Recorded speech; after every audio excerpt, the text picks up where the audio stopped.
আসন্ন কলকাতা লিগের জন্য প্রস্তুতি শুরু করে দিল মোহনবাগান সুপার জায়ান্ট। নমস্কার দর্শক বন্ধুরা, রেপ স্পোর্টস বাংলায় আপনাদের সবাইকে স্বাগত।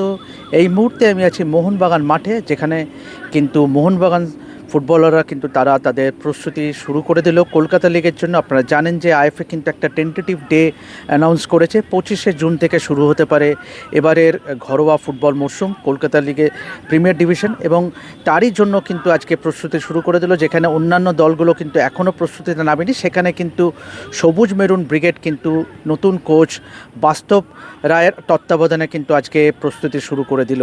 অবশ্যই আপনারা জানেন যে গত কয়েক মরশুমে কিন্তু মোহনবাগান সেরকমভাবে সাফল্য পায়নি কলকাতা লিগে, বা সেরকম গুরুত্ব দেয়নি বলা যায়, এবং সেই দিক থেকে কিন্তু এবারে সদ্য সমাপ্ত যে আইএসএল সেটাও কিন্তু আজকে হাতছাড়া হয় চিরপ্রতিদ্বন্দ্বী ইস্টবেঙ্গলের কাছে।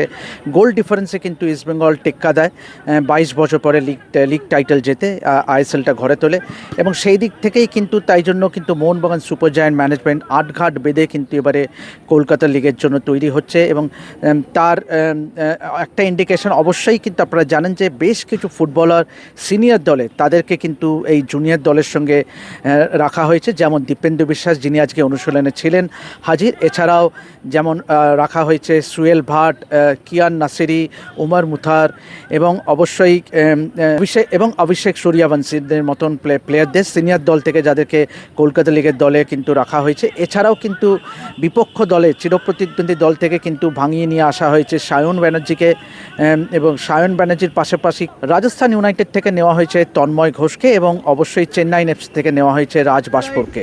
তো সুতরাং এবং গতবারের যে কলকাতা লিগের যে দলটি, সেই দলটি 16 থেকে 17 জন প্লেয়ারকে কিন্তু রাখা হয়েছে।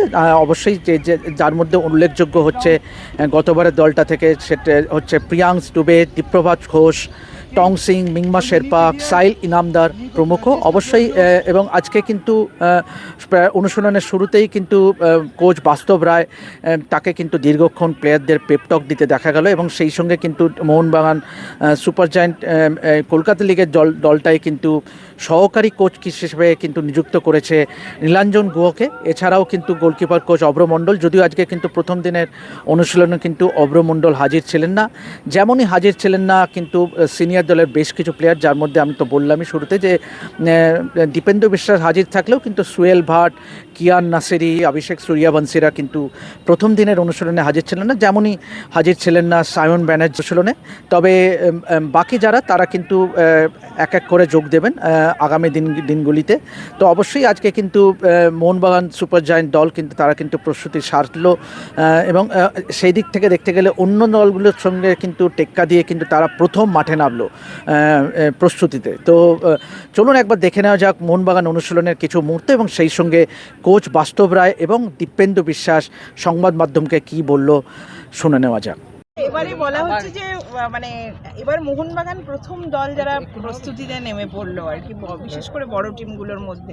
মানে হঠাৎ করে এত সিরিয়াসনেস কেন নিয়ে, মানে কলকাতা লিগ নিয়ে, যেটাকে খুব একটা দেখা যায় না মোহনবাগানকে গুরুত্ব দিতে। মোহনবাগান লিগ খেলবে এটা তো বলেন, আর লিগ খেলতে গেলে তো সিরিয়াসলি খেলতে হবে।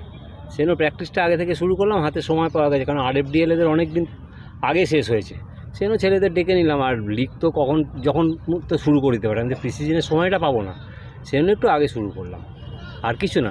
আর যারা আইএসএল খেলেছে তাদের 21 তারিখ খেলা শেষ হয়েছে, তাদের মিনিমাম তো 2 উইকস 15 থেকে 20 দিন রেস্ট দরকার। ওরা গ্র্যাজুয়ালি জয়েন করবে, বাট ওদের ওয়ার্কআউট পাঠিয়ে দেওয়া হয়েছে, ওরা যে যার মতো ওয়ার্কআউট করে আসছে।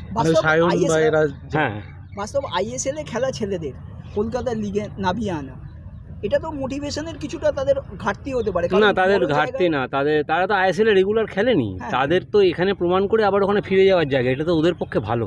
এটা নেগেটিভ কেন? এটা তো ওদের পজিটিভ হওয়া উচিত। ওদের এখানেও খেলালাম না, ওখানেও খেলালাম না, বসে বসে থাকলো, ওরা তো হারিয়ে যাবে, গেম টাইমটা পাবে না। ওরা এখানে ডিফারেন্স করুক, করে চলে যাক ওখানে, কোনো আপত্তি নেই। ওদের বেটারমেন্টের জন্যই ওদের আনা, ওদের ডিমোটিভেট করার জন্য এখানে আনা নয়, আর কাউকে জোর করে আনা হয়নি।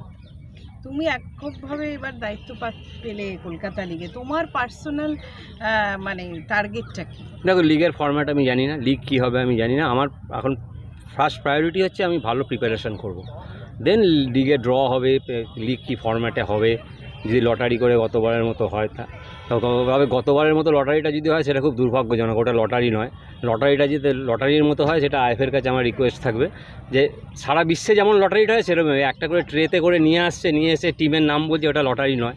আমার মনে হয় তাতে স্বচ্ছতাটা থাকে না। তা লটারিটা লটারির মতো হোক, তারপর কি গ্রুপ হয় কি টিম হয় পট থেকে যেরকমভাবে আসে। হ্যাঁ এক্স্যাক্টলি। ধরো আমি একটা পটে করে নিয়ে যাচ্ছি, কী লেখা আছে তো আমি জানি, ওইটা বার করছি দিয়ে দিচ্ছি একটা, এটা লটারি নয়। লটারিটা যাতে লটারির মতো হয়, এটা আমার আইএফের কাছে রিকোয়েস্ট। এটা তোমাদের মাধ্যমে আমি বললাম। তারপর ফরম্যাট ফরম্যাট পাওয়ার পর আমি তারপর কি টিম থাকে না থাকে তারপর অনেক জুনিয়র প্লেয়ার পেয়েছে আজকে দিয়ে প্র্যাকটিস করছেন, যারা জুনিয়র থেকে এসেছে, তোমাদের একদম বয়স ভিত্তিক টিম থেকে এসেছে, সেই ছেলেগুলো কলকাতা লিগের জন্য তোমার প্রথম দিনের প্র্যাকটিস দেখে তাদের কি মনে হচ্ছে যে হ্যাঁ একদিনে কিছু করুক, ওরা এখন প্রেশারটা নিতে শুরু। দেখো গড়ের হোম মাঠে খেলবে, কাঁধের উপর দর্শক নিয়ে খেলবে, এইটা বিরাট ব্যাপার। অনেক কোয়ালিটি ছেলে কিন্তু ওই প্রেশারটা নিতে পারে না। তাই এরা বাচ্চা ছেলে, ওদের ইন্ট্রোডিউস করার দায়িত্বটা আমাদের। আমি ওকে সাগরে ফেলে দিচ্ছি না, আমি ওকে পুকুরে ফেলে দিচ্ছি, তার আমার উপর ডিপেন্ড করছে ওদের পারফরমেন্সটা কী হবে। আমাকে সেরমভাবে বুঝে শুনে ওদের ইন্ট্রোডিউস করতে, ওদের প্রথমেই আমি ফেলে দিলে ওরা সেটা নিতে পারবে না। অনেক বড় বড় প্লেয়ারই নিতে পারে না।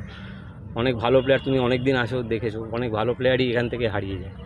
সেক্ষেত্রে জুনিয়র প্লেয়ারদের গার্ড করার দায়িত্বটা আমাদের। কলকাতা লিগ যখন শুরু হবে তার খুব বেশি দূরেও কিন্তু নয় ডুরান্ট, সেটাও মাথায় রাখা মানে আমি ওটা নিয়ে ভাবছি না, ডুরান্টে যিনি আসবেন তিনি ভাববেন। আচ্ছা বলছি যে মানে তোমার কোচ হিসেবে প্লেয়ার তৈরি করে সিনিয়র টিমকে গিফট করাটা টার্গেট নাকি ট্রফিটা টার্গেট? আমার দুটোই টার্গেট। আসলে 2018-র পর কলকাতা লিগ জেতেনি মোহনবাগান, সেই 7-8 বছর পর এটা একটা প্রেশার থাকবে, প্লাস ময়দানে খেলা ফিরছে। তো এইটাকে কীভাবে হ্যান্ডেল করতে চাইছেন এই জুনিয়র ছেলেগুলোকে নিয়ে? কিচ্ছু প্রেশার না, ওরা ওদের মতো খেলবে, ওরা ওদের প্রিসিজনটা ভালো করে করুক, তারপর লিগ স্টার্ট হোক, তারপর গ্র্যাজুয়ালি ম্যাচ বাই ম্যাচ যাবো।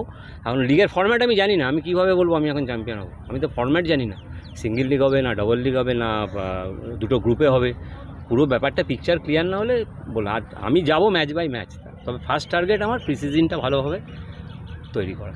বাস্তবতা জুনিয়র ছেলেদের সাথে এবার বেশ কিছু সিনিয়র ছেলেদের নেওয়া হয়, তন্ময়ের মতো অভিজ্ঞতা রয়েছে। এবার দলটাকে কেমন দেখছো? হ্যাঁ একদিনে কী করবো, সব পুরো টিমটা আসুক, মোটামুটি লিগে 2-3টে ম্যাচ যাক, তারপর তোমার এই সিনিয়র ছেলেগুলো যেগুলো সিনিয়র সেগুলো কবে জয়েন করতে পারবে? ওরা 10 তারিখ থেকে গ্র্যাজুয়ালি আসে যাবে, 10 থেকে 15 তারিখের মধ্যে এসে যাবে। আর 2-1 জনের পরীক্ষা আছে, ওরা হয়তো 17-18 ব্যাস, তারপর ক্লোজ।